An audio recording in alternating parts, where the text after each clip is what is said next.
ભુજ નગરપાલિકા દ્વારા કચ્છના સવાયા બહાદુર મહારાવ ખેંગારજી બાવાની પુણ્યતિથિ નિમિત્તે ખેંગાર પાર્ક ખાતે વિશેષ કાર્યક્રમનું આયોજન કરવામાં આવ્યું હતું।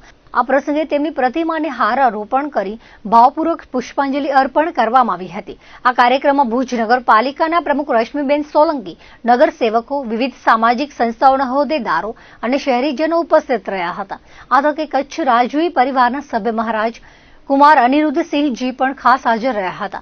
તેમણે પોતાના પૂર્વજ મહારાવ ખેંગારજી બાવાને યાદ કરતા જણાવ્યું હતું કે કચ્છના વિકાસ અને પ્રજાની સુખાકારી માટે તેમના કાર્યો સદાય સ્મરણીય રહેશે। તેમણે ખાસ કરીને કચ્છમાં વીજળી અને અન્ય પાયાની સુવિધાઓ લાવવામાં ખેંગારજી બાવાએ ભજવેલી મહત્વની ભૂમિકાને બિરદાવી હતી અને કચ્છની જનતા પ્રત્યે તેમના સ્નેહ અને આશીર્વાદ હંમેશા બની રહે તેવી આશા વ્યક્ત કરી હતી। પુણ્યતિથિ છે મારા પર દાદાજી માનનીય શ્રી ખેંગારજી બાવાનું, અને આજના સમયમાં કચ્છની પ્રજા યાદ કરે છે। મારો સીનો ચોળો છે ગર્વથી, અને કચ્છના પ્રજા માટે ઘણું